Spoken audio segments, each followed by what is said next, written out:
Hello నా YouTube family, మా అమ్మ నేను మా చెల్లెల ఊరికి వచ్చినాము మరి నాటేకి. రేపు నేను ట్రై చేస్తా ఫ్రెండ్స్. మా మమ్మీ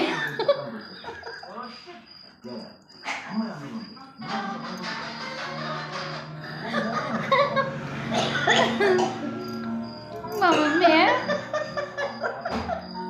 2 రోజులు తినింది.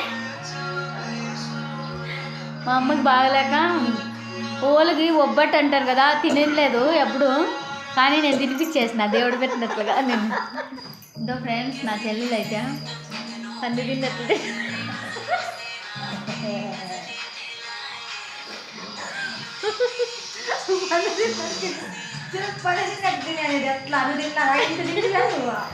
నేను నాస్తాము పోతానే ఉంటుంది, బాడుకుంటారు. మేము కూడా బాడీ బాగుంటుంది. అయ్యో నీళ్ళు బాగా సారీ మా ఫ్రెండ్స్, మేమైతే మా చెల్లి వాళ్ళ ఊరికి వచ్చినాము. మా బోని ఫోన్ చూస్తుంది, ఇంకొక కూతురు వచ్చి చదువుకుంటుంది. జొన్నకెంకలు కాల్చిచ్చినారు, తింటాన్నాం కాల్చుకొని. మళ్ళా ఎవరికైనా అందరూ కలిసి మళ్ళీ ఏమొచ్చి అంతా నాకు ఏమన్నా కానీ చేసిస్తా ఉంటుంది పని. అందుకే బదులు తీరువాలనేసి నేను నాకెందుకులే అమ్మా మాట. మళ్ళా ఆమె పని ఆమెకు చేసి ఇచ్చేస్తే బాగా. ఆమెకి ఎంతో పొంగు ఉందట రేపు మన నాటేది, నాటేస్తే బాగా, అంతే కదా. నాకే 2 నాళ్ళు హాస్పిటల్లో ఉన్నోడంతా బాగా చూసింది కదా, అందుకనేసి ఇంక ఇప్పుడు నేను నాటే.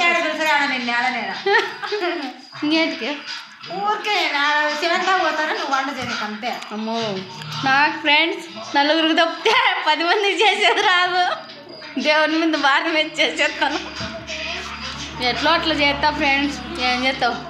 మా అమ్మ అన్నీ చూపించేస్తాను. మా మమ్మీ పాపము, మా మమ్మీకి మేము 2 కూతుర్లు 1 కొడుకు. కానీ మా అమ్మ మంచితనం ఏమంటే కొడుకు అంటే ప్రాణం అంట, కూతుర్లు అంటే నాకు ఇష్టం లేదు. నాకు అసలు కూతుర్లు అంటే ఇష్టం లేదు. నాకు 1 కోటి రూపాయలు కానీ ఖర్చు పెట్టి నా కొడుకున్నాడు, మీతో నాకు అనవసరము అని చెప్తాను ఫ్రెండ్స్. చూసుకుందాం రండి. ఏమంటావా? ఆయన బదులు తీర్పేకి వచ్చేసిన రేపు తీర్పేస్తా. హాస్పిటల్లో చూసింది కదా ఫ్రెండ్స్, కొన్నాళ్ళు బాగాలేకుంటే, అందుకే ఇప్పుడు నేను వచ్చిన పని చేసేకి. చేస్తా నేనే చేసుకుంటాను, ఆయన చేసే పని లేదా అట్లా కాదు ఫ్రెండ్స్.